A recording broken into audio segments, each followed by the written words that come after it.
Turn on your national nightly news and I know what everybody's talking about. They're talking about heat waves in the Pacific Northwest. They're talking about thunderstorms in the Northeast.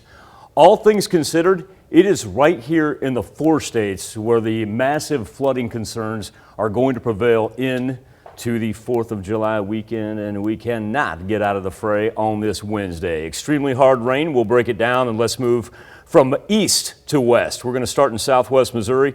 We're right now just along I-44 and then moving up to the north toward Greenfield. We've got extreme heavy rain that just has moved out of Carthage, transitioned across the state line into southeast Kansas. There we are crossing the Labette County line out of Oswego into Cherokee County toward Columbus. And then as we move up to Neosho County and Wilson County, we've got good rain coming down in between Chanute, Neodesha, and Fredonia. Now, as we reset this, let's talk a little bit about lightning, because earlier this morning that was not a problem. Well, it's becoming more of one now. We're seeing it as far south as Grove. We're seeing extended lightning strikes along that path from Mount Vernon up to Greenfield, and now developing, not a whole lot, but developing because of that afternoon instability in between Chanute and Fredonia. As far as what we're looking at for our precipitation totals, now remember, this amount that you're looking at right now, this is the last 24 hours alone, where really the western portion of the 4 states was our dominant area, as well as to the north, but we all know what this is going to look like when we revert back to, Friday. It's been the one that we're using. A ridiculous amount of rain that we've picked up here in the last 5 days of June alone. Enough actually to almost make us look at our historical models from June 1 up to June 25th and say this was going to be one of our driest Junes on record. And in the span of 4 to 5 days, completely flipped the script. Earlier, Zach and I were talking about Chanute in particular. Now at 10 inches of rain, 9 of those inches have come in the last 4 days alone. When we talk about our flood warnings and watches, we've still got those that are going to persist into the weekend, mostly flash flood watches. So that's not necessarily a bad thing. But, one thing that we need to keep our eyes on is also, too, the flood warnings, because that's going to be the particularly dangerous thing.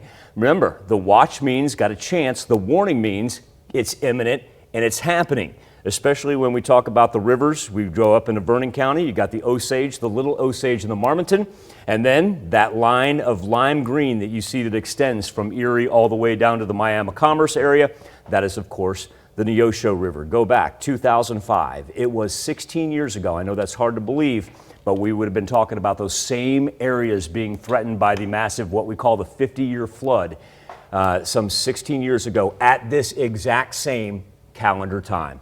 When we talk about it, no, don't want anybody to think we're going to get there. Trust me, we ain't going to get there.